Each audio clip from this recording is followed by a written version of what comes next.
minute. Well, how do you think I feel about what's been going on? Let's talk about me for a minute. Well, how do you think I feel about what's gone wrong? You're now listening to A-Loud Music.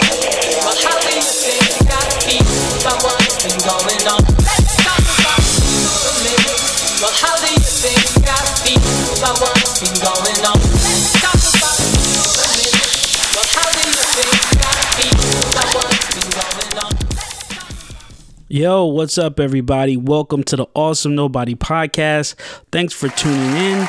As you know, I don't do this often, but when I do, it's always epic. And in my opinion, that's what makes it special too. I mean, I do the podcast every 3 months, and I just take my time. You know, what's the rush? This is not a race. And wait until I've got good content. I wait until I've got people are available, because timing is everything. Weekly podcasts are cool. I do another podcast weekly. And if you don't know, I'm the executive producer of the Little Miss Entertainment podcast. You can find it also on iTunes, Stitcher, Google Play, whatever. And that's the flagship right there. I mean, but let me tell you, weekly is stressful, and I'm not in direct competition with that. So we put that out every weekly.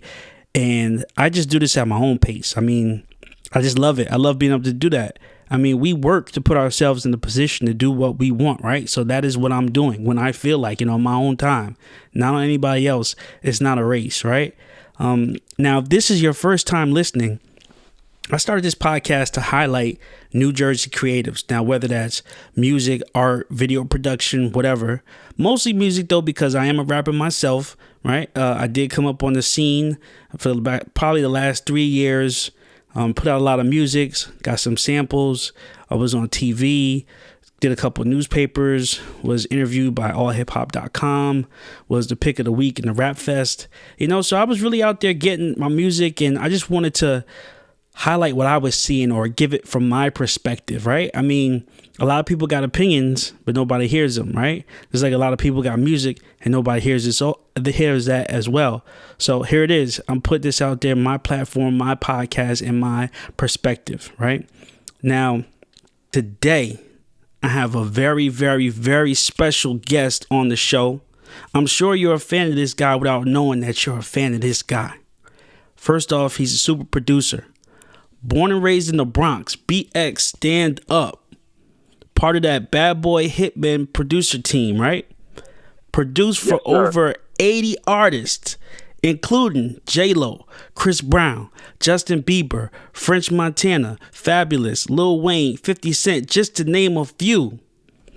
The tour drummer for Trey Songz. Education, motivator, speaker on the Music 101 college tour. So without a further ado, ladies and gentlemen, help me welcome on the show today, Platinum Boy Amadeus. Peace, Queen. Man, that was an amazing introduction, my brother. I appreciate that. Thank you very much for that. Well, you got an amazing career. You've done some amazing content, so it's only fair we give you the amazing intro. My brother, I appreciate that, man. Definitely been a long journey, blood, sweat, and tears.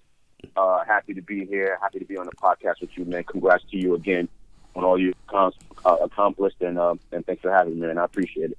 Thank you. So, me and you have crossed paths in New York a couple times. I was actually at the Hip Hop Awards either 2 years ago at BB King's. Wow. Yeah, Wow. yeah. You were nominated for a whole bunch of things, and swept. And I believe you swept the categories. Yeah, came on with the producer of the year, man. You should have. Humble and grateful, man. I'm humble and grateful. I don't know, man. There's a lot of amazing, talented individuals out there, doing great things. So, I wasn't expecting anything. I don't believe in expectations, because you get disappointed. Yeah. So I went in there with an open mind, open heart, and just, appreciative for even being nominated one and still being willing to celebrate whether I took home the award or not. You know what I mean? Just being nominated is a great look in itself. Definitely. And I was nominated for most original artist at the time.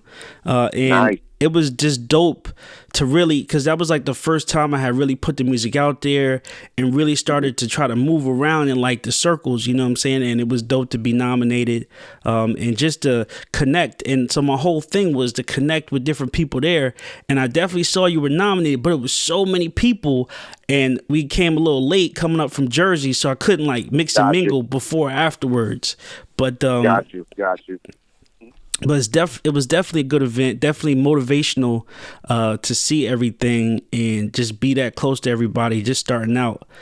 So I mean, let's get to the first question. I mean, from that point, what got you into music? Like, what was the moment you was like, I can do this? Right. Well, just growing up as a youngin', my parents were music lovers, so they introduced me to all different genres of music, whether it's the Bee Gees, Marvin Gaye. My mom loved Kirk Franklin and African Bambaataa. So I was always surrounded by different genres of music. I fell in love with hip hop, which at the time with my parents was frowned upon because of the fact that it contained a lot of profanity and lyrics that they didn't really approve of, being the spiritual parent that they were. So like I said, I love hip hop. I started as a rapper. Okay. Going in that direction. It's funny because my name was A Boogie, and when I used the name, you was the original A Boogie. Yeah, when I used the name, everybody frowned upon it and had jokes on it. So I obviously felt uncomfortable about that, and changed the name years later to Amadeus when I became a producer, because he was a composer, a classical composer, musician. Yeah. And I love the history that he made, and kind of wanted to follow in his footsteps and do the same thing on the hip hop side of things. So, like I said, A Boogie was my name, man. So for those that are tuned in, it's like in life, you gotta do you gotta be you, gotta do you. Whatever you believe in, whatever you decide to go with, go with it. Because at the end of the day, we got an artist I'm from by the name of A Boogie, 10 minutes from where I grew up. Wow. Bridge, and he's huge, he's successful, he's an amazing artist, and he's doing great things. So definitely shout out to A Boogie and the whole High Bridge movement on what they're doing, man. But you got to believe in yourself, regardless of what people think and people's opinions, in regards to whether it's your name, your music, your style, how you making music. You just got to do you, man. So that's pretty much how I got to start in hip hop and music. And I decided to become a producer because of me being a drummer and a musician, and learned how to play drums in 4th grade. And just fell in love with production and music behind the scenes. I love hip hop. I love lyrics. But I was one of those kids that could never recite lyrics. I would always forget or mess up lines. But when it came to the beat, I had the beat down pat. You know what I mean? Yeah, yeah. That was my love, and I just decided to become that. And here we go. 17 years later, produced for over 80 artists. So started as a dream. Damn, that's dope. And that's a fact, what you said about just picking up on one thing or another, because I was the opposite. I could always remember everybody's lyrics, right? Wow. But could never pick up on the beats, right? So I think that that's like an innate thing that we all have, as far as what direction we're going to go. But it takes time to realize that, as far as what you excel and what your talents are in. That's a realistic look. Yeah, that's dope. So you said you played the instruments, because that was my next question about when you learned out how to play the instruments. Was it band in school? Yeah. It was school I went to by the name of St. Augustine School of the Arts. It's actually closed down now, but we were able to choose a musical instrument that was part of the school criteria curriculum, and I was absent on the day that I was to choose the instrument. I really wanted to learn how to play the saxophone or the trumpet. And I was sick that day, and my mom kept me home, surprising me, because she was one of those moms, you could be about to pass out and you were still going to school. You know what I mean? Yeah. So it just so happened that on that day she kept me home, which I ended up being pissed, because the next day when I wanted to choose the instrument I wanted to learn, there was no more spots left. And the only thing that was left to learn was the violin and percussion. And me up in the hood, I'm from 169 from Washington Avenue, the Jets over there. And the last thing I was going to be doing was walking through the hood with a violin case. You know what I'm saying? So yeah. I didn't know what percussion meant, but I just knew I was going to go with that over the violin. I got in the class, so that I had everything to do with rhythm, drums, and everything like that. Gave it a shot. Didn't really know I had an ear for it, but the band teacher kind of like started playing patterns, and I was able to manipulate and play the same beat patterns that he played, without a sweat. That's And dope. in that moment, he said it. He was like, "Wow, did you know you was a drummer or knew how to play drums?" I'm like, "Nah." He said, "Well, your coordination is amazing," and that's kind of like the key to drums, being able to do something different with both feet, and both arms and legs. You know what I'm saying? And Wow. hands, and I was able to do that. So, and quickly I fell in love with it. It became a passion. Started listening to drummers that were professional and different jazz drummers and drummers from church and stuff like that. And I was like, man, if I really practice and apply myself like they did their craft, I can sound like that one day. And that was the case. And that was the drive and the motivation for me to really learn and study the instrument to become a professional drummer. That's dope, man. And that's what's up as far as just getting that exposure. Like, I didn't realize while I was in school, like, just how important the music program was until I actually started doing music. But I think it should be a requirement that everybody just take music. Yeah. Because you notice how they kind of like removing it from food, man. Yeah. It's like making it seem like it's not important, for people to learn. It's like, man, like, you kidding me? Like, music is what saves people alive. Yeah. You know what I mean? Music is what kept me off the streets and kept me from being a part of gangs and negative situation and doing what kind of everybody did. Not everybody, but the majority of people did in the hood. Either sell drugs, do drugs, you know what I'm saying? Yeah. Smoke, sell, you know what I mean? And just kind of like do all of the negative things. But that music was able to sustain me and, like I said, keep me out of the streets. Yeah. And, hindsight, looking back on the music programs and the kids that were in programs, they had a lot more opportunities to be a part of things, right? Like in my school, there was like a concert, like an annual concert. It was like a winter concert, a fall concert. Then there was, of course, the football games. They were in the band. And then also scholarships, too. So that's so I always encourage people. And just like you said, man, get in those music programs and also try to help save those music programs, man. Right. So how did you go from the band and just their overall knowledge of drumming and rhythm and percussions to producing? It just to me it went hand in hand. When you listen to music today, what drives you and what excites you first 9 times out of 10 is the beat, it's the groove, it's the rhythm. Yeah.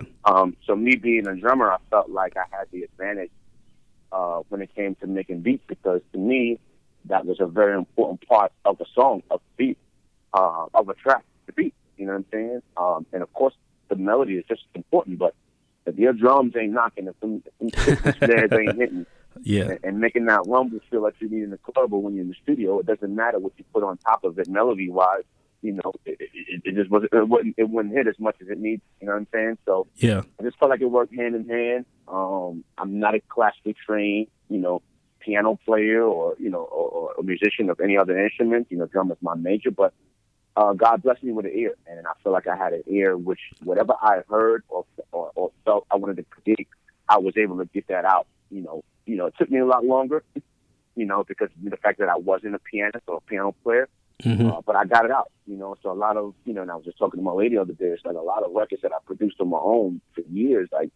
You would never believe it was just me, without any other collabs or any other musicians, or it was just all me. I heard what I heard, and I was able to articulate that and get it out musically. You know what I'm saying? So it just was hand in hand for me. That's dope. And so when it came to the producing, like you said, making the beats on your own, we heard like Ye, give basically like the staple when he said 4 beats a day for 3 summers. Was that like that was your startup grind? Absolutely. And for me, it was like, he said a day or a week? He said 4 beats a day. Oh, yeah. That's definitely, what I was on. And I remember, being in high school and getting out of high school. Like, I started really early. Like, I started, producing around 15, 16 years old. Oh, okay. So I was making beats. I was coming home doing homework, making beats, whenever I had a free moment, making beats, and the summer came and summer let out, and everybody was kind of like hitting streets and amusement parks and theme parks and Rucker, and, you know what I'm saying, and Kingdom, and you know what I'm saying, all Grand Tune, all these places that was popping. But I don't want to go nowhere, man. I just wanted to make music, and it was that drive and that hunger that I had that propelled me, as a music producer and as a creator. Because just like anything, when you look at, we got in the playoffs right now, and you got LeBron, and you got, Steph Curry, and he's making these shots, and LeBron is making these plays. And if you watch after the game, they kind of discuss, the plays and what they're doing. And it's like, man, LeBron is an older gentleman compared to a lot of the players, Yeah. And they was like, well, what do you do? And he's like, yo, man, I worked out. I got the state-of-the-art equipment and technology for me to keep myself in shape and for me to stay strong and be able to run up and down these courts. So it's the same thought process where the more you do something, the more you practice, the more you work on your craft, the better you become.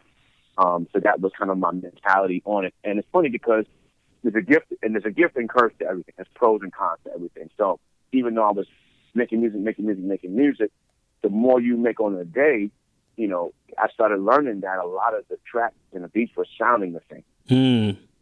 You know what I'm saying? Because it's like, okay, you make one beat, you finish it, you start on the next one. And it's like, little do you know that you're kind of implementing small elements of the last beat that you just made because it's so fresh on your mind. Yeah, that's true. And it's something that you just completed. You know what I'm saying? So I was doing that for a long time, and I kind of realized that kind of like late in the game, and I said, you know what, I'm going to kind of change my approach to how I create. Maybe not really putting a number on how many beats I made in one day, but just how many different joints I made. Oh, that's true. Saying? Wow. Really stretching my imagination, really being as creative as possible. So let's say if I made a trap beat once, today, and I made like a storytelling joint, and then I made like an R&B ballad, it was trying to give me two different feels and three different type of joints versus just making joints. And like I said, everything kind of like sounding the same. Yeah, that makes sense. I can see how that can happen. What type of equipment did you used to use? MPC 2000 XL, the Phantom, the Motif.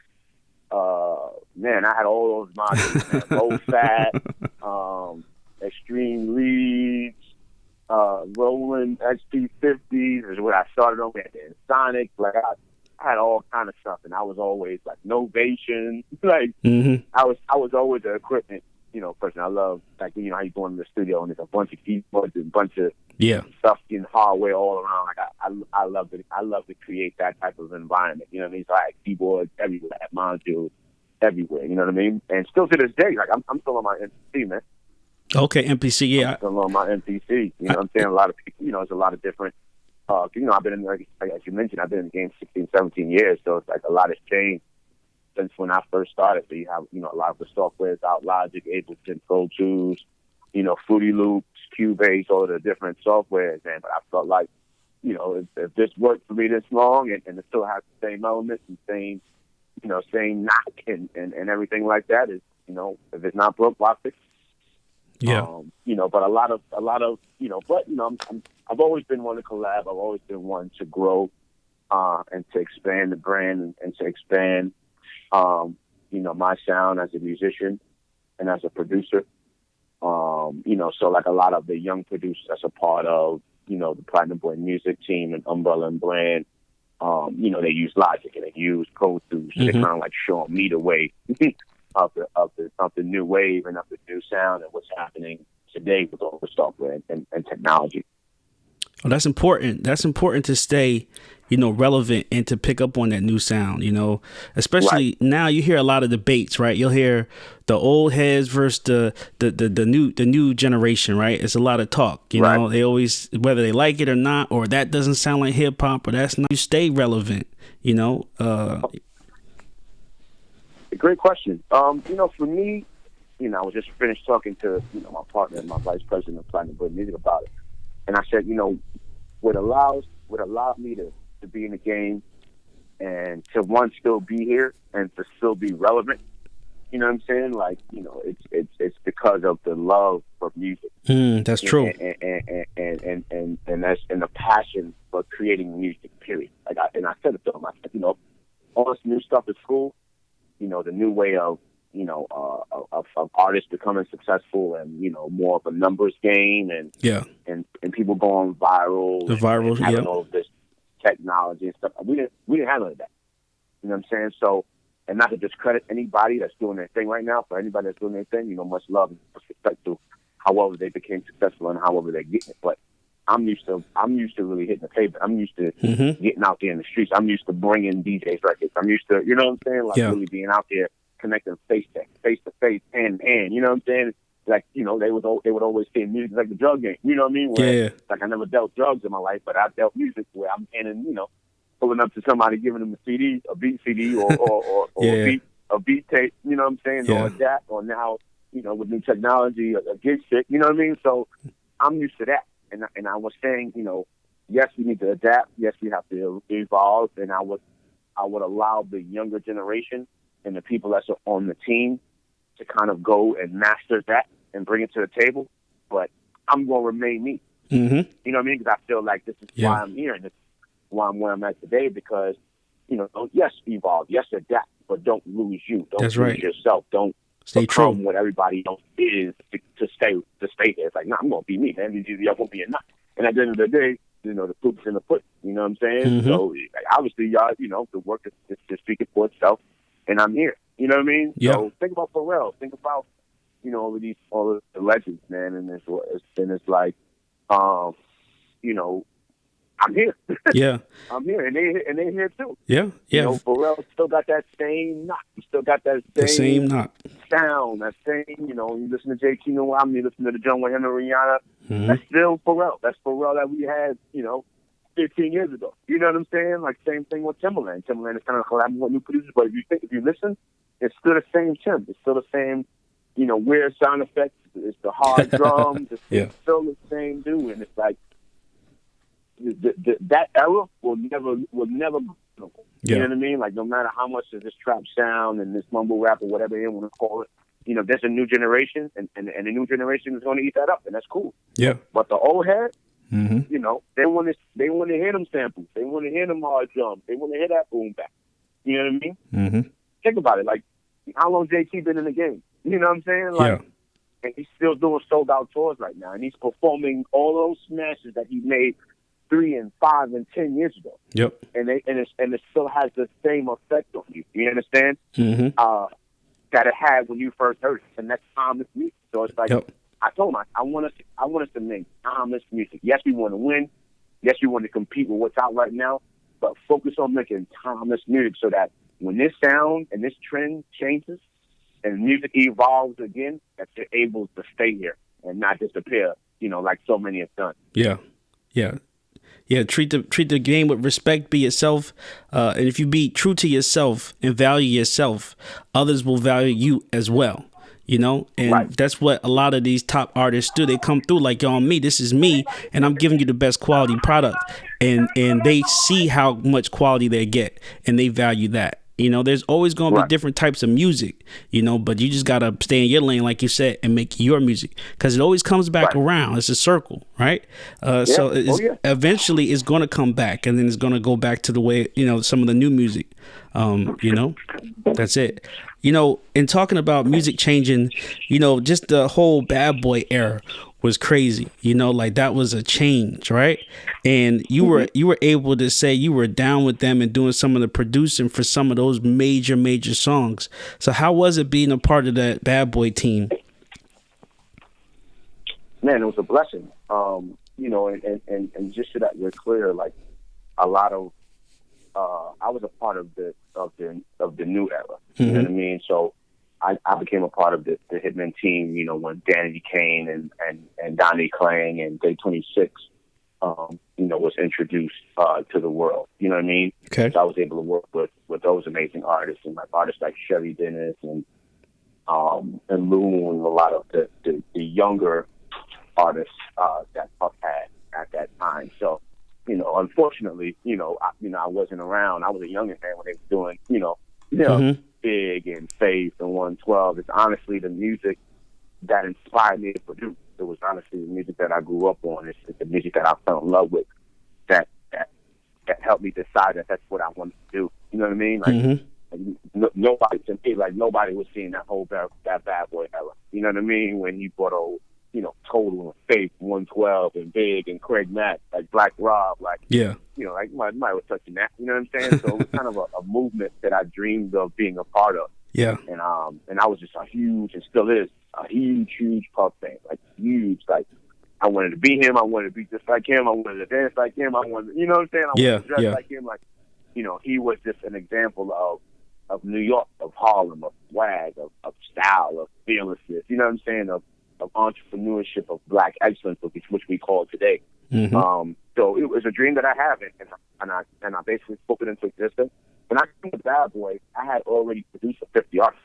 Yeah. You know what I'm saying? Yeah. And I made sure that I share that because all the times people think that because they become a part of a team or they need to join a team or become a part of a clique or a crew in order to be successful. And I'm saying I was out here dolo. Yeah. You know what I'm saying? Without a co-sign, without, you know, people supporting, without, you know, being managed by some celebrity manager or some huge company. Like, I was out here running and gunning for myself, and I created my name and developed myself as a producer and a sought-out producer on my own. So when I came to Bad Boy, like, I already had 50 artists under my belt. Wow. And what got their attention was the work that I was doing for Sherry Dennis. It was the artist that they had, Sherry Dennis, at the time. And we had a record, and, you know, everybody loved it. Puff loved it, Harv, Pierre loved it, everybody loved it, and was like, who is this kid? You know what I'm saying? Mm-hmm. And then I got put in the studio with my partner at the time, Steve White, and we got put in the studio to work with Heavy D, rest in peace, for 3 weeks. Wow. Legend. Yeah, just, you know, in there collabing with him and making beats and making tracks. But a girl group he had, and, you know, he was one of the ones responsible for Puff's success. So whenever he was in town or wherever he wanted to use the studio or needed anything, like, Puff always looked out for him, you know what I mean? So, like I said, we was in the studio for like 3 weeks a month, Daddy's house, just making joints. And I just was around, you know what I mean? And I developed a relationship with D-Dot, one of the original hitmen, and Buck Wild. So I just, you know, kind of was a young dude that always was around, you know, always buzzing, always had new music, always wanting to play something for somebody, always taking meetings. And, you know, that's kind of how I developed my name. And, you know, the opportunity came about. And I was like, absolutely. You know what I'm saying? Yeah. And the rest is history, man. And, you know, I know you don't really see a lot of movement, you know, from the Bad Boy Hitman team, but, man, it's just best to be able to carry that name and to carry such a legacy and be able to forever, you know, be considered a Bad Boy hit. Yeah, man, that is definitely legendary status, and definitely just being there, soaking up all that game and knowledge and that atmosphere, you know, legendary times and classic hits, just in that building alone is inspirational, you know, just thinking about it, you know. I remember Cherry Dennis, and I remember it was at that time, like, it was a whole wave of females that was really, really pushing through. I was just talking to somebody. She had a banger with Jim Jones. Mm-hmm. I love you. You. Yeah. Yeah, I remember that whole era. I remember, like, and I was just talking to somebody about female singers in that area, like Yummy Bingham, Cherry Dennis, Nicole Ray, Sharifa, Sharissa, Mashonda, Tierra Marie. All those around that time was like big, like really, really big, and had that sound.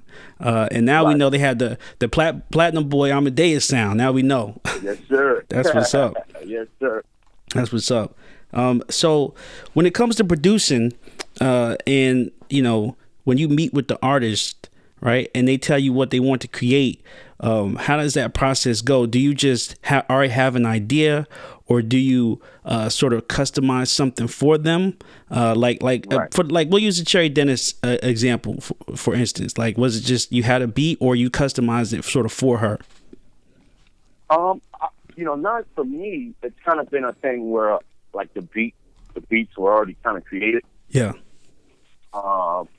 And, you know, it was like, you know, especially back in the day, and it's even more now, because back in the day, we were in the studio a lot. You know what I'm saying? Mm-hmm. Like, we was able to lock in as a vibe and create music, you know, with different artists and stuff like that. So it was more so of having the beat, and an artist would choose, you know, the beat that they like and either write to it or get it written to.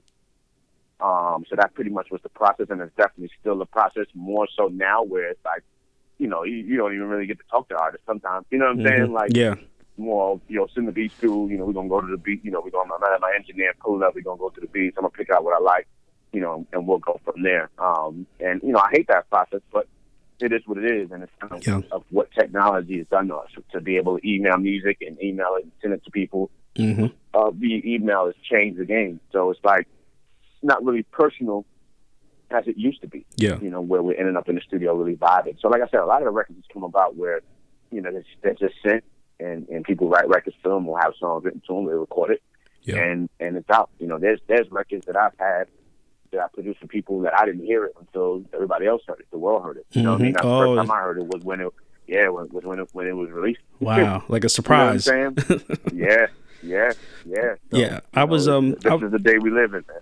I was doing some work with one of my producers, and you know, we had a couple of songs, and I was trying to sort of get him out there as a producer, and I found this placement manager who was basically booking like live sessions and listening to beats and then sending them to certain artists. It was pretty interesting, you know. I'm seeing that whole process. Nothing really came about it, but I guess it was legit, but it was just still a different process, you know, trying to get placements and trying to get someone to visualize who they heard on your beat. It was kind of crazy. Right.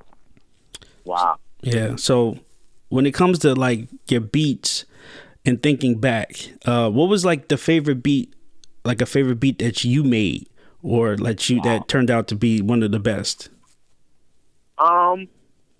Man, I think that's a great question. There's so many that, you know, you get so many records and you're like, yeah, I love that one. Like, that was my joint. Yeah. I think the one I'm most proud of is the ESPN First Take theme song track. Yeah. And, you know, me, being a sports lover, being from New York, you know what I'm saying? Yeah. And just having so many monumental moments. You know, I mean, I'm all New York. I'm a New York Giants fan. I'm a New York Yankee. I'm a New York Knicks. You know what I'm saying? So just to produce a theme song, to score a theme song is ill. You know what I mean? And I think we did that song in 2016 with Wale and Sally of MMG. And then they kind of revamped it with Wale, and he added like this live go-go band, you know, to the newer version of the theme song and sampled my track, which is crazy. So it's like so many moments where it's like, man, I'm 37 years old. Like, you know, normally people had a sample, like, you know, older gentlemen, you know, OJ, so, you know what I'm saying, Marvin Gaye and something like that. So to even be sampled at this age, I'm like, wow, that's classic. So, you know, it's just dope. It plays every single day, comes on twice a day. I think they added it, you know, during the nighttime as well. So it's actually something I wake up to. You know what I mean? It's, you know, I'll get up in the morning and it's kind of like my motivation and it pushes me throughout the day where I'll watch the show and just kind of hear my song that I created right in my living room, you know, play on ESPN for the masses, you know what I'm saying? And so I did a theme song and I do a lot of scoring for them. So a lot of the music that you hear in Sports Center when they give highlights is me as well. So I'm definitely most proud of that track and that success of that. And also, I can name another one, just us producing 9 songs on the Chris Brown Heartbreak on the Full Moon album. Yeah. That dropped on Halloween last year, man. 9 songs on one album. Yeah, that's... You know, for one production team in camp, it's ill. If you think about it, it's kind of like what we used to do back in the day with Hitman. Like, you know, Puff was on everybody's album. Puff was producing, you know, on everybody's album. There wouldn't be no album that came out that you didn't see Puff and the Hitman on. So, you know, we want to do the same thing. We want to make that, you know, moment in history where it's like Platinum Boy is on everything. You know what I'm saying? It's like, you know, you can't put no album unless you got the Platinum Boys on it, and that's kind of like the vision and where I'm at in my thought process for production. Yeah, that was dope. I saw that, and that, you know, that was a big release for Chris Brown. A lot of songs on there, and a lot of hot songs. I mean, they were saying like that whole album was fire, and it was like a lot of songs on there, and you had 9 on them. So a lot of the reason why it was hot is because they had your beats on there. Man, I appreciate that. I appreciate the love, man. It's like, you know, when you think about it, because people always ask me what was his thought process, and I'm like, you know, Chris is one of the most creative beings, you know, the world has been blessed to have. One of the most talented artists of our time. And he's just creative, man. He's just creative. He's always working. He's always hungry. And no matter how successful he's become, he treats it as if like he doesn't have any of it. You know what I'm saying? Yeah. And it's like always work. And mind you, like I said, we produced 9 songs on the album. And shout out to the whole Platinum Boy Music team of producers. Definitely didn't do it on my own. The Breeze, Velocity Music, Trilogy, or my friend Chizzy, B-Ham, all the producers that, I work with alongside to produce these records. But yeah, man, it's like, we got so many more records. Like, he chose 9 for the album. Honestly, we probably got about 50 records recorded with him, period. Wow. Like period. Because he's just a workaholic, man. It's like, whenever, and the chemistry is so dope. Whenever, we have a new batch of music, I send it to him. You know what I'm saying? And I let him pick out whatever it is that, he wants, and he'll reach out and shout out to his engineer, Pat, to reach out and say, hold this beat, hold that beat, hold this track, hold that track, recorded this last night. You know what I'm saying? And you never know where it ends up. You know what I'm saying? Because the record that I did was same for Jennifer Lopez, with my brother Chizzy in L.A., Chris Brown wrote that record. You know what I'm saying? The record that I did with Justin Bieber for the Christmas album, Chris Brown wrote that. You know what I'm saying? That's dope. The record that we got with Dave-East, Perfect, Chris Brown wrote that. You know what I'm saying? So it's like, you can end up on his album like we did, or the record that created, by us, can end up on somebody else's album or somebody else's project, because he doesn't just write for himself. He writes whatever he feels, and if it works for him, it works for him. If it can work for somebody else, then he'll give it to somebody else. So it's just a dope situation to be in. So definitely shout out to Breezy, man. Yeah, that's what's up, man. That's dope to hear that, and it's good to see that, the work ethic is going strong. That's definitely something that will set people apart. Like I said before, everybody claims to be working, but are they really working? And when you see somebody like that, they just basically brought a new definition to work ethic and what it means to be an artist. They set the bar just that much higher. Oh yeah, and it's like, it's something for everybody. You know what I'm saying? You might not be a Chris Brown fan, and that's cool. You know what I mean? You might not like slow records. You might not like ballads. You might not like trap. You know what I'm saying? So it's like giving something for everybody. He's rapping on it. He got the trap stuff on it. He got the dance stuff on it. He got the EDM, the pop, the R&B, the hip hop. It's like, it's something for everybody, where it's like, if you can't figure out which one of these 70-something songs you like, I don't know what to tell you. You know what I'm saying? Yeah. It's like, come on, man. That's just pure hit. Like, you can't find one out of these 70 songs that you can appreciate. Yeah, right. What you doing? You hating? This is good music. That's just hate right there. This is quality content. Also, talking about quality content, I definitely think what you're doing with the Music 101 college tour is dope.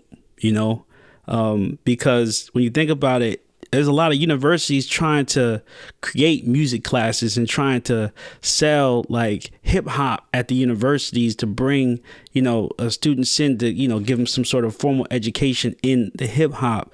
But, you have the experience, you have the wisdom, the knowledge with all that. So I think that's dope that you're bringing that to them. Sort of what made you get into motivational speaking in that whole college lane? I just, like I said, I'm from the Bronx. I'm from 169 Washington Avenue. I'm from where they expect us not to make it. You know what I'm saying? Like, where I'm from, we supposed to be, ball players, drug dealers, standing on the corner all day, and it's like, nah, man, like I'm not my environment. You know what I mean? And I love where I'm from. You know what I'm saying? I don't want nobody to get it twisted. Like, I love being from the Bronx. I love my hood. I love where I grew up at, because it molded me into the individual that I am today. That strong, black king, that fearless king, of not being afraid to go after what it is that I love, in terms of being and becoming. You know what I'm saying? So, I just always love to give back, and always love to help people, push people, and inspire people with my story and what I've been through, and what I had to overcome to make it to where I'm at today, and just give people tools and information. And I would, we throwing with Trey songs, like I would just randomly pull up at a school that was near wherever I was playing at that night. You know what I'm saying? Just to pop up and just, to just inspire the kids and push them to chase their dreams. And then, the Music 101 college is more structured and more of a movement that was put together. You know what I mean? And I definitely want to shout out my partner, Uncle Mike Daniel, who kind of called me up. We graduated together high school, Cardinal Hayes in the Bronx, and he was like, yo, man, I'm in the school system. Like, this is what I do, and I have all of the contacts, and I love what you're doing. I just feel like we can take it to the next level and really structure and organize it and put a brand and a name and a movement behind it. And, with that being said, we created the Music 101 College Tour. This is our third year. We visited over 40 schools, bringing the Music 101 College Tour to school. We did NYU, Howard, Camden, Yale, this goes on and on. Bronx Community College, National Community College, William Patterson, just been all over.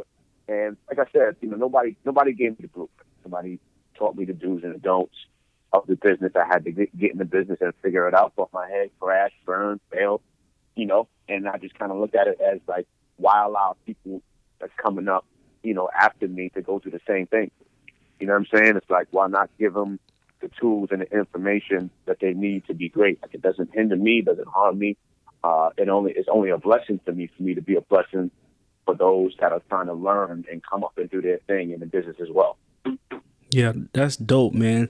And, I think it's really important because there's not so much of guidance counseling anymore, right?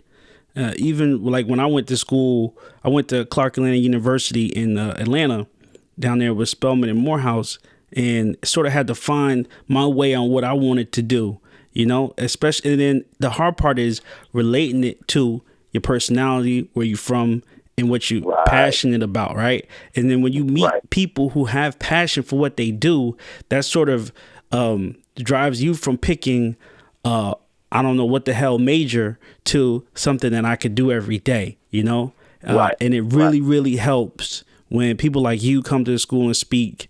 It really, really helps when they see people like you doing what they care and love about. So that's great to be that example. And I think that's dope if you giving back in that way and having that college tour. I definitely think is very, very needed. So that is dope, man. Thank you, man. I appreciate it, man. It's just like, it takes nothing to help, man. It takes, what I'm saying? Like, it That's takes true. nothing away from you to help. And to give back and lend a helping hand. Like, it's a hard business to break into. Mm-hmm. It's a hard business to really become successful in. But it's possible. You know what I'm saying? And I just want to continue to be, one of the lights that shines that in regards to just helping people and just giving people a chance and putting people in a position, to do whatever it is, that they love to do. And, because at the end of the day, it's all about passion. And I love doing what I'm doing. I love the fact that, I wake up each and every day doing what I love to do, which is being a creator, which is having everything to do with music. Imagine those, and I imagine myself, and I can't take it, where it's like, imagine myself waking up each and every day doing something that I don't love to do, or waking up every day going to a job where that's not really what I love to do, or that's not my passion, and I'm working for somebody else, and I'm pushing somebody else's dreams into fruition and ignoring mine. It's like I can never do that. So it's like just having those that mentality of, man, if I can help somebody not, do something like that and really go after what it is that they love, just off of giving a pat on the back or a push, or somebody just saying, yo, man, I think you can do it too. I just want to be that light. Yeah. Yeah, that's definitely dope. And that's real too, man. That's definitely real.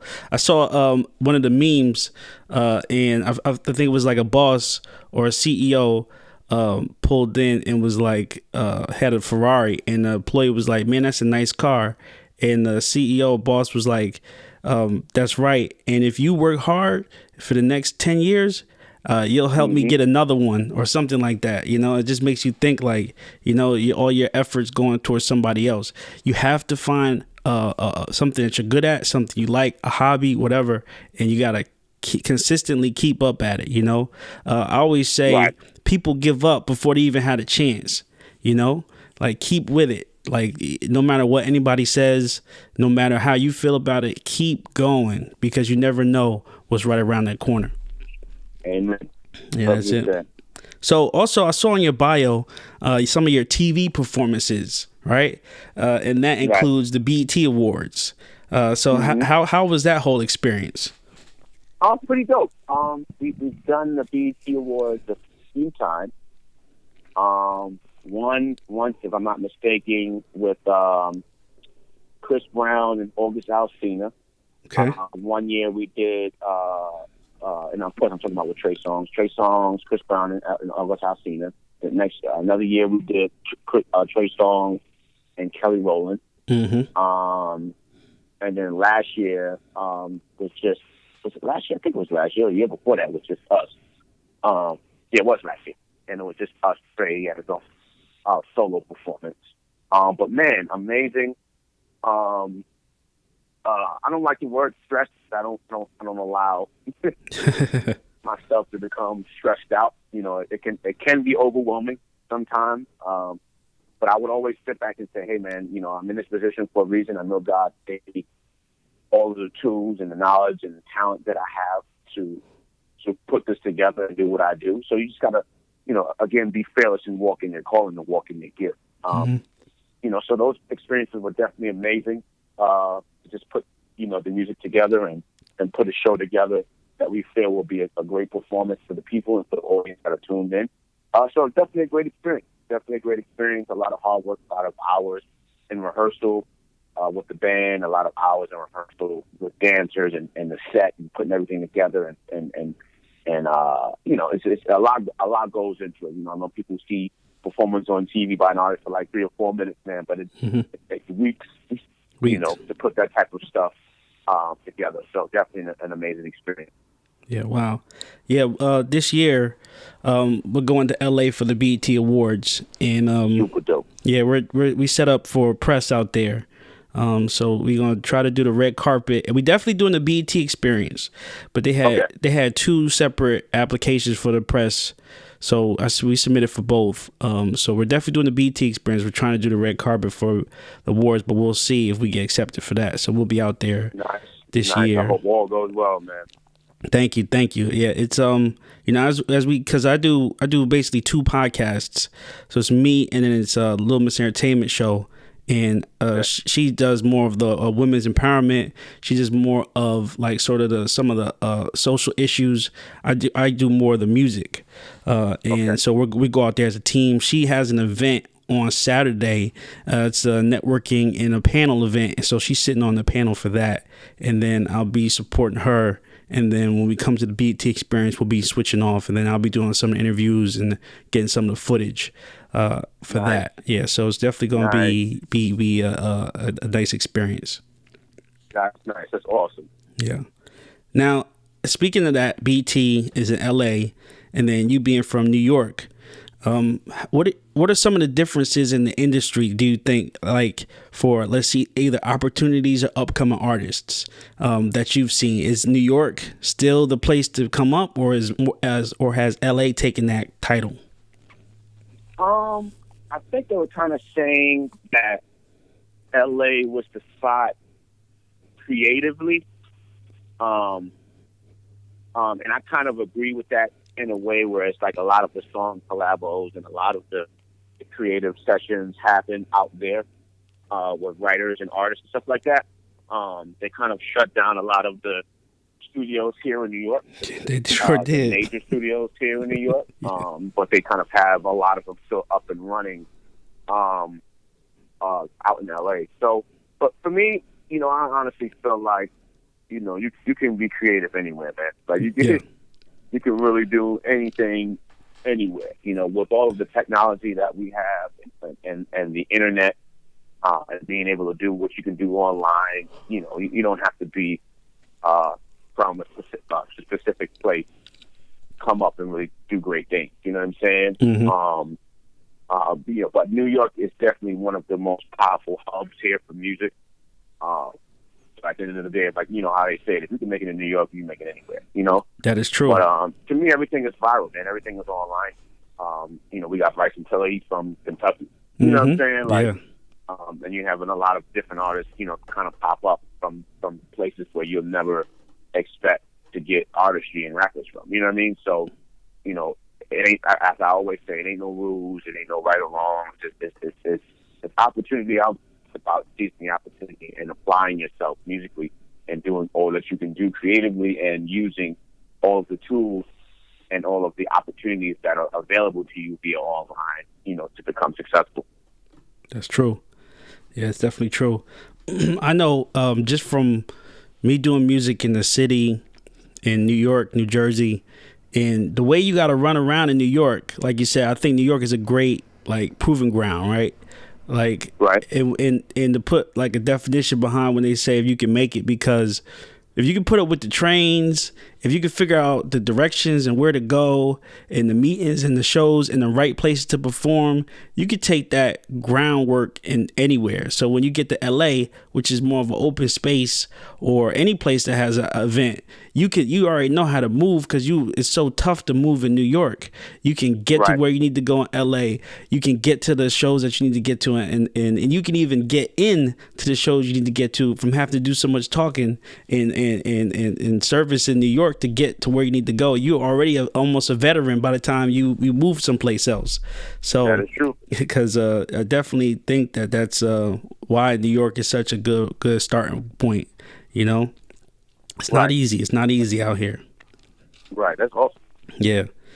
So with the music and the music today, right? What do you see changing in music in the next few years? Man, I just, and I just had this conversation before getting on the phone with you. Like, I would love for people to just go back to, I'm not saying to go back, but people to just create what they love and create, from their true self. I feel like a lot of people are creating what they think will work, or what they think will become successful, or what they think, people would love, or radio would play, versus it being what it is that they truly feel, you know what I'm saying, and want to express, with the people around the world. Like, for instance, yesterday we celebrated, one of the greatest rappers of our time, Biggie, the Notorious, B.I.G., who celebrated, I wish he was able to celebrate him, but we celebrated him for his birthday yesterday. And it's like, we can put on any one of Biggie's songs right now, and how you feel, again, will be just how you felt when you first heard, like, Hypnotized, or, you know what I'm saying, or What's Beef, or More Money, More Palm, you know what I'm saying? Like, are we getting that feeling today? Yeah. So and again, there's a lot of music that's out right now. There's a lot of music that's dope. There's a lot of music that I dance to, that I rock to, and that I appreciate. But I don't feel like a lot of what we're getting is timeless. I think it's music. I think it's music for the moment. Cool, this will work. The people are dancing to this. The young kids are making a new dance move to it. And we rocking and we rolling. We selling 2 million records. Everybody's going gold. Look at it. Everybody named Mother is going gold and platinum. That's true. Everybody named Mother is going gold and platinum. And think about it. Back in the day, it wasn't like that. Nah. It wasn't like that. And again, I'm not angry. I'm not. I got a Chris Brown album that's gold and platinum. I'm not mad at that. 2 new plaques on my wall. Cool. But what I'm saying is, it just was different back then. Yeah.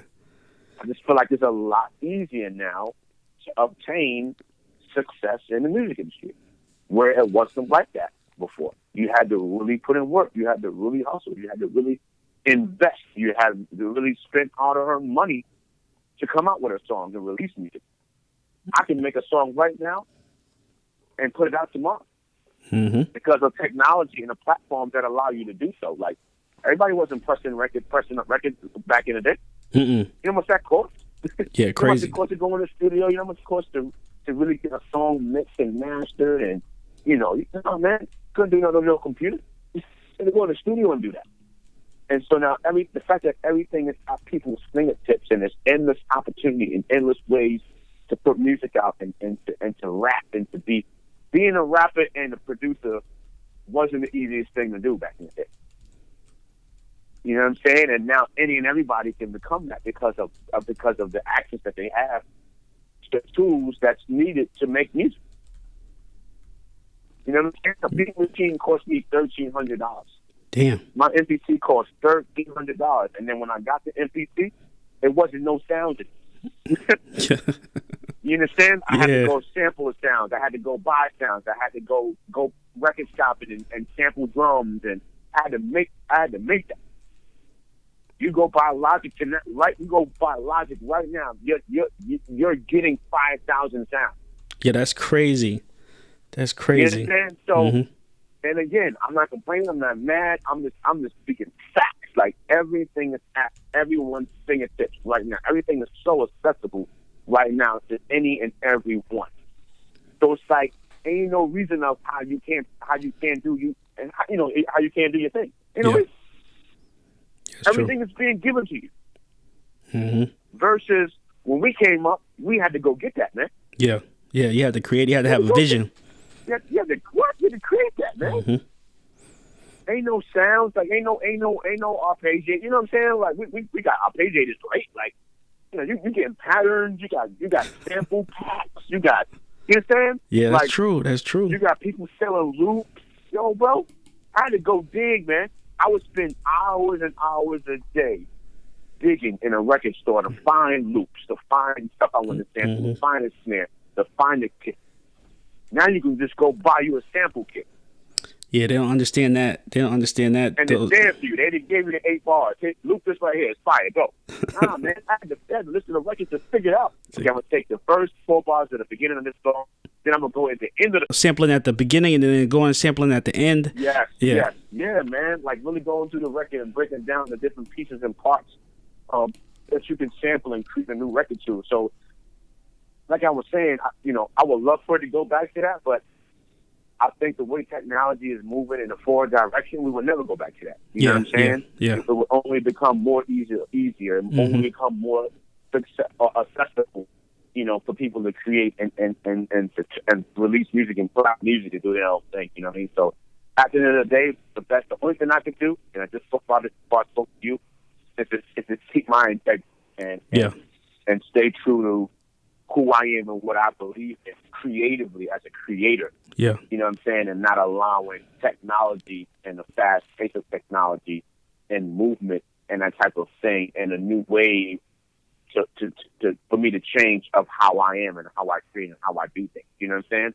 There's a reason why 17 years later I'm still here and still relevant and still producing, for major artists and amazing individuals out there creating music. You know what I'm saying? Where I could have fell off the face of the earth, just like a lot of legends, a lot of key people that made a lot of impact in the music industry creatively. You know what I mean? But I'm still here.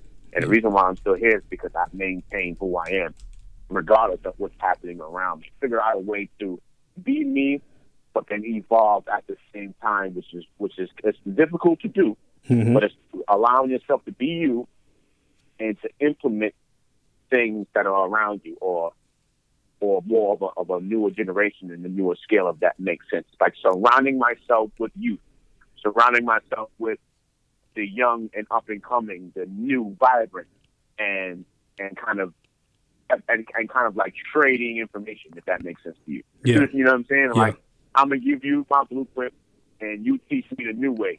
But I'm gonna still give you this blueprint because my blueprint is what will allow you and your new way to remain in the game. Yeah. And to be here as long as I've been here and keep going. You know what I mean? So it's like trading information. Yeah, that's true. Yeah, to piggyback off what you were saying, like, they're right. This is the best and the worst time to do. They say to make music. Being the best meaning so accessible, but the worst meaning that like it's such a what they call like a Dixie cup. They use it and then it can be thrown away, or it doesn't last. Right. So yeah, right. You're definitely right. You definitely want to go from just having a song or doing a record once to, like you said, over 80 artists and over 17 years. You definitely want that longevity and growth. Right. And just looking at some of the artists now, it's kind of hard to see if they even want that. It's like, do you want to be here in 10 years, right, or you just want to go take your rollie and go home? Like, what are you trying to do? What do you want? Yeah, like, what do you want? And that's a great question. That's a great question. And if we went around asking, artists that question, man, a lot of people probably won't even be able to answer that question. Yeah. Or the answer that you get will be like, wow, like, are you kidding me? Yeah. Some people are doing this just for they can be able to wear a Rolex. Some people are doing this just to be able to live that life of having, 4 and 5 chains around their necks, or or driving, in a Maybach. And not to knock any of that, that's cool. Nothing wrong with wanting nice things and having things and having great things things that you love and that you admire. Oh, well, that's cool. You know what I mean? Yeah. I want to make that too. You know what I'm saying? But at the end of the day, my mission, that was never my mission. Yeah. My mission was, I just wanted to create music, man. I love music so much. I just wanted to make music. I was doing it as a hobby because I loved it. And then later found out, this could be a career. You can feed your family off of this. You know what I'm saying? You can live an amazing, healthy financial life by creating music and being a creator. And at that point, it changed. It's like, okay, this is my life now. It's my career. This is how I eat. This is how I provide for my family. So it ain't a game to me. You know what I'm saying? And a lot of people ain't taking it serious. I'm taking it serious. Like, this is my life. Yeah. This is how I sustained and survived and lived for 17 years. Music. I didn't go work for nobody. I didn't go, you know what I'm saying? Like music. Yeah, and if you take it seriously like that, and like you said, if you respect the craft and respect what it is to be a creator, you can be here, as long as I've been in long. You know what I mean? Mm-hmm. That's dope. So here's a question. Rappers always have a top 5. And who's your top 5, let's say, producers that you like or look up to? Woo. Oh man. Wow. In no order. I haven't gotten asked this question for a long time. In no order. Definitely the Hitman. Okay. Definitely the Hitman, without a doubt. Rodney Jerkins. He actually had a studio down here, I believe in my part of Jersey. Really? Yeah. I definitely did, and the building's still there. It's not a studio anymore. But okay. I definitely heard the stories about the studio and him bringing people down here, and just the impact he had, because the story I heard, he bought the studio, he bought the shopping plaza across the street, so he owned a laundromat, a convenience store. So he was definitely building up the community. Right, and he still owns it till this day, or the building's still there. But it's not a studio anymore, and it's not being used. What about the laundromat and all that? Yeah, that's still there. I think he might have sold it because it's still like a laundromat and a store, but I don't think it's his anymore. And then another story. So, like I said, my podcasting partner is Little Miss Entertainment, and actually Rodney Jerkins and her sister used to talk, from what she tells me. Gotcha. Yeah. Okay. Who else? Wow.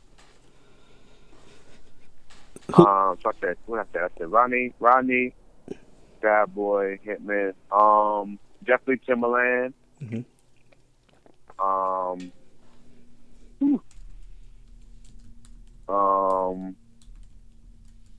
Definitely Just Blaze. Just Blaze, man, the legend.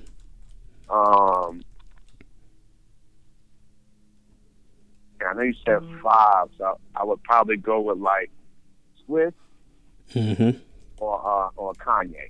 Yeah, that's definitely. Was just and I'm believing that a lot. I'm believing on Neptunes. I'm believing, what I'm saying? Like, yeah, that's tough. Yeah, that is tough. tough. I feel like those were really, really influential on me as a producer. Not so much just thinking of a just people a name because everybody else names them, or just because it sounds cool. Like, I'm saying more of influence to me and my sound and what inspired me to be a producer, than I am today. Yeah. You brought up, I definitely like that list a lot. Definitely same thing. I looked up to Just Blaze as far as producing and the work ethic. I look up to Ye for putting that information out there, that 5 beats a day for 3 summers. Really, really, I saw people around me take that information and live by it. One of my closest friends from Harlem, he was in the Harlem Boys Choir growing up, and then went to college. He went to college with me, and he bought an MPC 2000, and that's all he did was make beats. And he was like, "Ye said we gotta make 5 beats a day, so that's all I'm doing." And he really strived for that, like for real. even to the point where he ended up leaving school to pursue making beats similar to College Dropout. It was crazy that how he was doing everything like Ye. And Right. he had some success, but not full-time success. I believe he sold 2 beats to Wyclef at one point. Yeah, but never anything past that. I was going to ask another question. How do you feel about producer battles because of like the whole Just Blaze and Swiss thing? Did you see that? Yeah, I love it.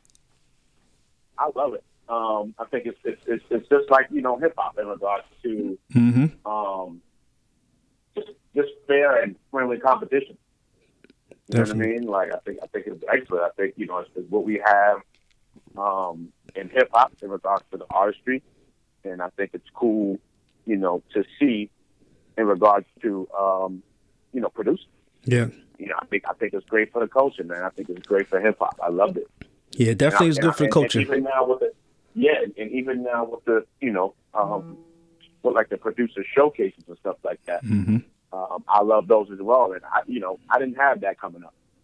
You know, so you know, I go out to a lot of them and really support and judge them, because I think it's great, one, to learn, and just from an inspirational point of view. You know what I'm saying? In regards to like hearing what's new, what's fresh, and giving people the back to like Music 101, and giving people the information that they need to better their craft. You know, change that snare. You know, and I would turn the hi-hat down a little bit, or I would have did a better mix on that, or it's too distorted, or, you know what I'm saying? I think it's great to have that type of platform to help better someone in their area of expertise or their passion is great. Yeah, that's true. Yeah, it's definitely true. Yeah, I would, as far as producers, another producer I looked up to was Havoc, with the Mob Deep. Yeah, he grinded it out a lot, and I didn't even know a lot of stuff was done by Havoc until he was like, "Yeah, everybody freestyling off my beats." I'm like, "Oh, okay." Crazy, man. Yeah, so Havoc, that's dope though. Yeah, thank you for sharing that. Definitely. No doubt. And talking about producing, are you familiar with the show called Rhythm Roulette? Yeah, no. So it's I believe Mass Appeal, which is like a sneaker brand entertainment, you know, website company. They basically take different producers and they take them to a record store and they blindfold them and they give them a chance to pick out 5 records, and then they follow them through the beat making process. And they have to make a song with the records that they picked.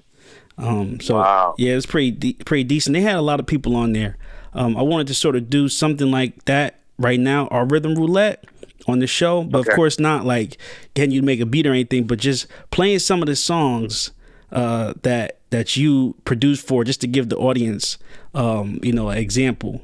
So I'm gonna play some songs right now. Let me know just your thoughts about the beats or what you remember from them. Like a child that's just been born, like a kid in a candy store. You make me feel so brand new. Make me feel brand new. Like a heart that's never been broke before. Baby, I'm so secure, 'cause you make me feel so brand new. I like this one. Let's go.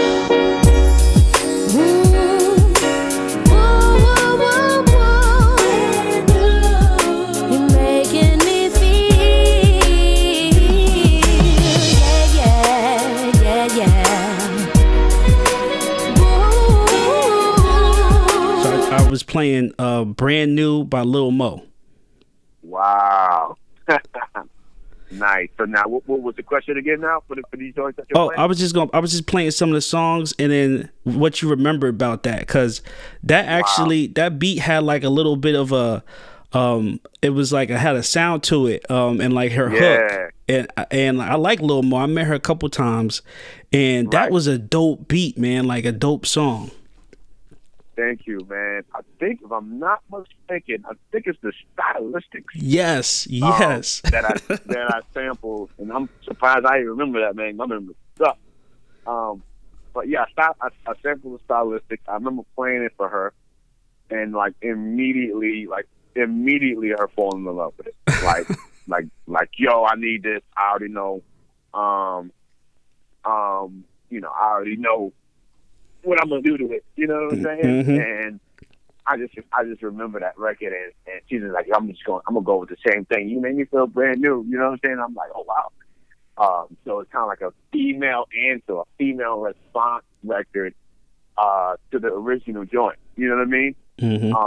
And just that soul, man. When I first, that was one of my tracks that I produced in the beginning of my career, where I always would grab the soulful loops and recreate those soulful loops, or loops that just had a certain feeling to them. You know what I mean?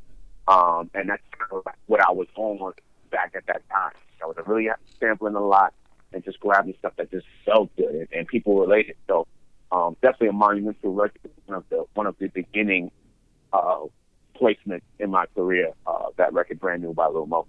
Okay, I'm gonna play another one. So you hear like a small silence, and I'll tell you what beat it is. We ready.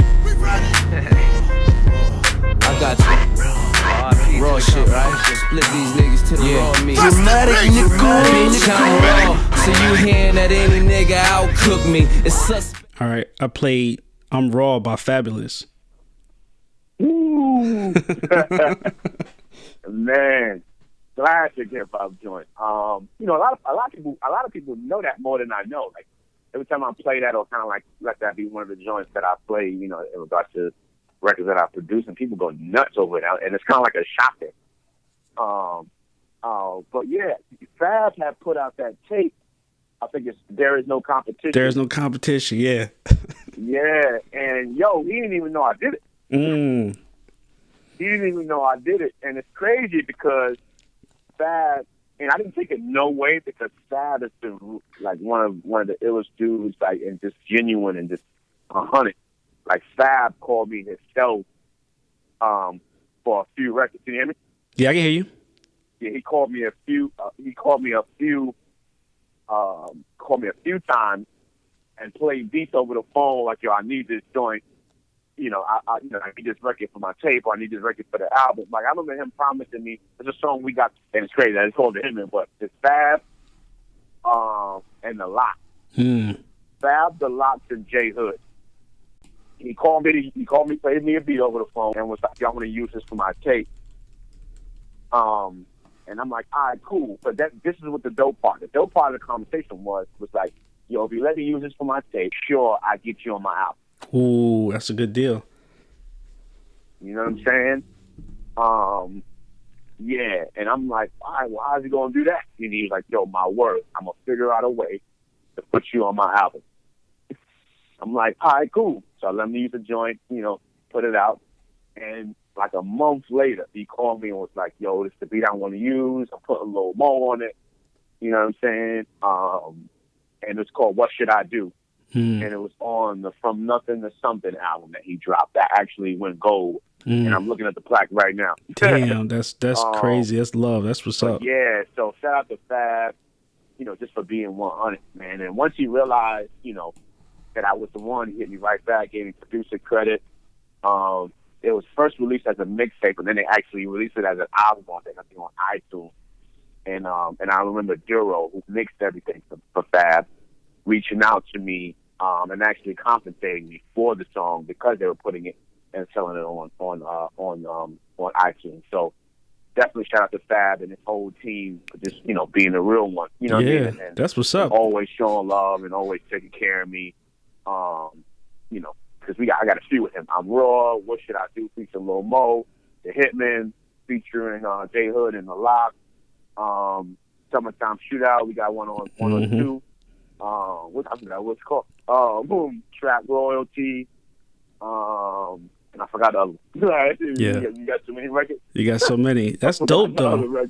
Yeah, I mean, Fab was a big influence in rapping, just the swag alone, And when it come to that, I'm Raw, and just the name of the mixtape, There's No Competition, the way that beat comes in, like, right. really sets the tone for everything. Like, it just changes your whole mood. Like, oh shit, like that's crazy. That was definitely a dope beat. Like, and from mixtapes, a lot of mixtapes, they just used the 2-track, so they used the beat of how you sent them the beat. You know what I'm saying? So you gotta think like I didn't send them the session for that joint, so that's my mix. Yeah, that was your mix. Okay. That's the mix that I made when I was actually, and back then I was burning to CD, so that's the mix that I actually burned from the MPC and my sound monitors to CD and sent them, like that.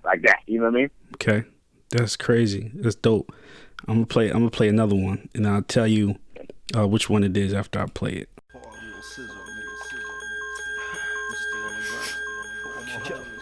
And crack and cook that raw shit up to hard shit. And tell my fellas that until my coffin steady mobbing. Till my coffin steady mobbing. Into my eyes and you'll see all the pain the ghetto brings. Take a journey through my soul, and let's roll through the streets of reality. They tell me slow down, so I'm living life fast. And they don't ever wanna ride with me. I know it ain't right, but this is my life. It's just a piece of my diary. All right, so My Diary, Jim Jones featuring Denise Weeks. Yeah. Man, you playing them joints. Yeah, like, so that was the first time I ever met Jim. And nobody really asked about this. Like, good job. I had sent, if I'm not mistaken, I was sending beats to Yandy. And my homie Duke the God, his name was Duke the God, and he was like kind of like one of the journalists for Dipset, kind of like handling like the beats and stuff like that. So I'm sending Duke the God beat and Yandy, who's Yandy from Love and Hip Hop now. She was managing Jim Jones for years. Yeah. And I remember us going in to mix the song and meeting Jim for the first time, man. And like he showed me so much love, man. And he was like, "Yo, like that song meant a lot to him." You know what I'm saying? And when he heard the beat, like he went in on it immediately and basically like told the story. That's why it's called My Diary. So it was one of the most heartfelt records he's ever written. And he expressed that to me, man. And he was like, "Yo," so if I'm moving on from them, he would always reach out to me and be like, "Yo, I need another My Diary. I need another My Diary." We never really came up with another one, but definitely a monumental record for him as an artist and just really digging deep and laying it all out on the record, man. So definitely shout out to Jim, because that was the beginning of our relationship and friendship that we've developed from that record, My Diary. So I'm glad you actually brought that up. Yeah, I always thought it was a good record, and I became a fan of Jim Jones. I believe once he started, like you said, writing from a certain perspective, he really put a lot of emotion and heart into his songs, and it started showing.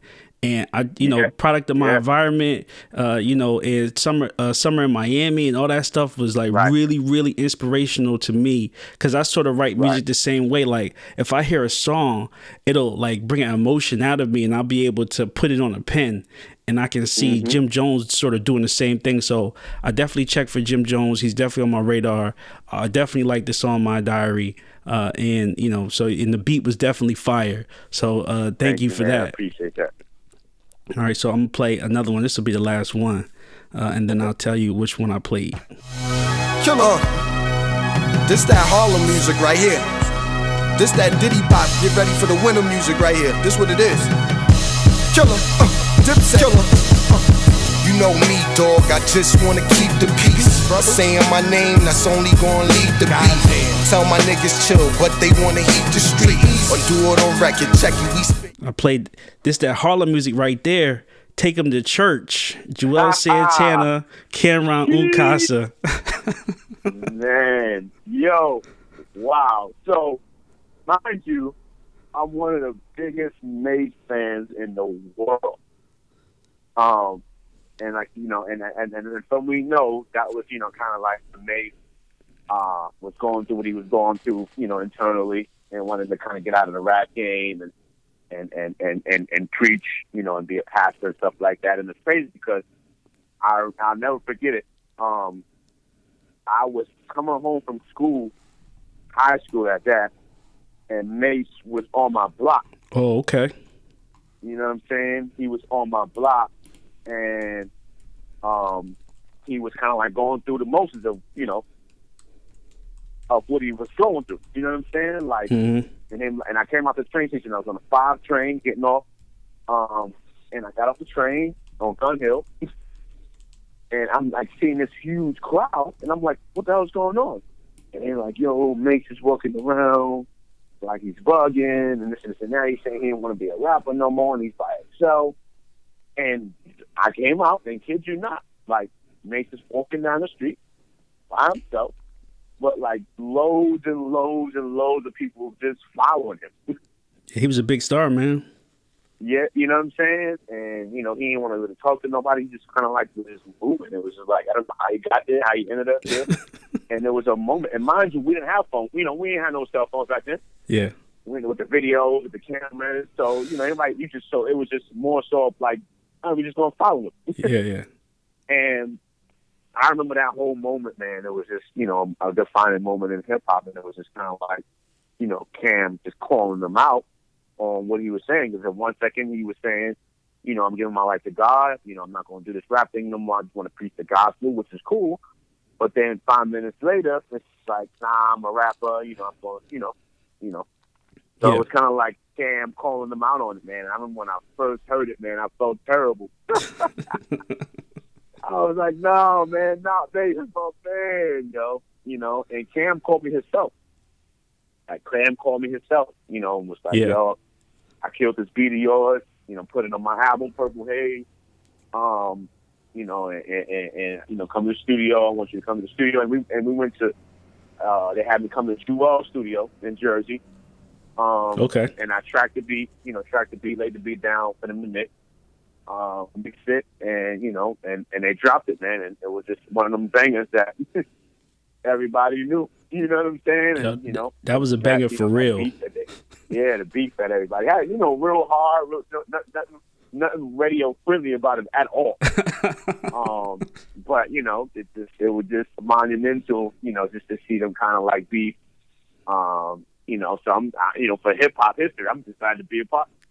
Oh yeah, you definitely have been a part of that, and the impact that Cam had on me, and I would say the people I know in Jersey was huge, especially at that time. I mean, from his album on Rockefeller to Purple Haze, like that was huge. He was huge at that time, and when that song came out and when that beat hit, it's like, oh man, like. Then they make you pass out with the combination. It was crazy. That was crazy. That was man. definitely a dope beat. Dope song. Ended up definitely. And even though I knew it was called "Take Him to Church," and I know he's talking about Mace, I never thought about it like that. Like he really was coming at Mace. Oh, nah, he was going in. He was going in. Like, he really was going at Mace. I got a funny Mace story myself. I was in Atlanta for a long time, from probably like 2002 to 2007. Okay. And after Mace left New York, he went to Atlanta, and he opened up his church in Atlanta. Yeah, man. He actually tell your story, and I'll tell you like a little touch back. Okay. And, we would have church on campus, and I had the idea one Sunday, like, I wonder where Mace Church at. He's supposed to be down here. Right. So I Google searched it and found where it was. And I told my homeboy, like, yo, let's go to Mace Church this Sunday. And, on the website, it had this big ass church. It almost looked like Emerald City from the Wizard of Oz. And we had the GPS. There was no GPS. We had to MapQuest it. And we were driving around the street for almost 40 minutes. Because I'm like, I don't see no big ass Emerald City looking church. And come to find out, it was in a office building, conference room. He was renting the conference room. And we found it. Yeah, bro. He was having 3 sessions a day. So we missed, because we couldn't find it. We missed the first one. We ended up going to the second one. And sure enough, he was there giving the sermon. Wow, bro. Yeah, and he had like a little barbecue afterwards or whatever. We went to the little barbecue and was talking to him. Yeah, it was like a normal church, and he, it was a lot of other people that went to my college there that I didn't know. And then later, I had found out he actually went to my college for a small period of time, and he was like a math major. So I was like, oh shit. But that was definitely an interesting story, interesting time. So what was your story? Yo, but so it's the same thing where it kind of like, we had a church a church convention down in Atlanta, and he was the guest speaker. Mm.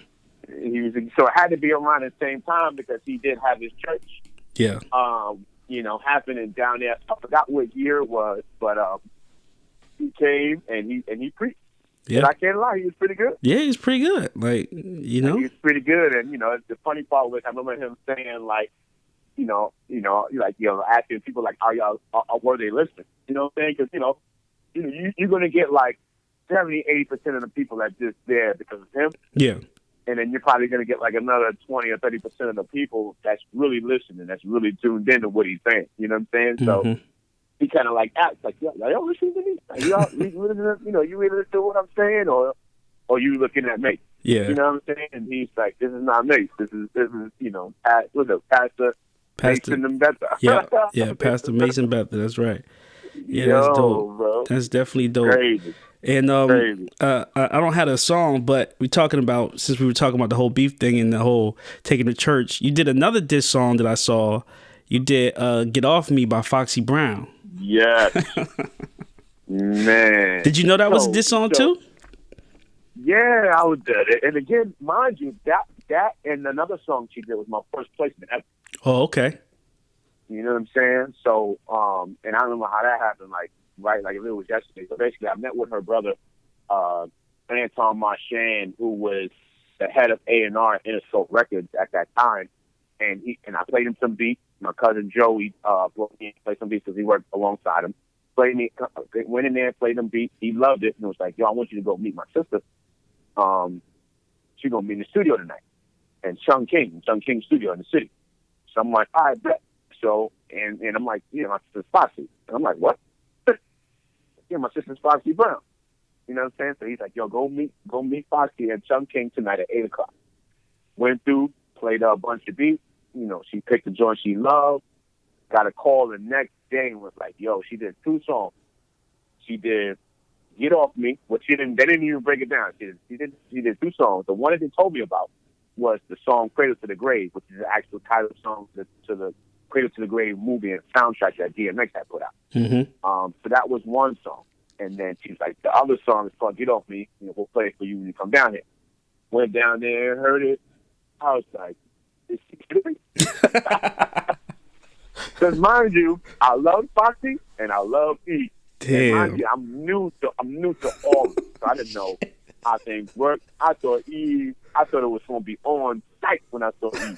You know what I'm saying? Like, yeah, you made the beats for that, bro. Like, then I was like, I ain't going to never get to work with E.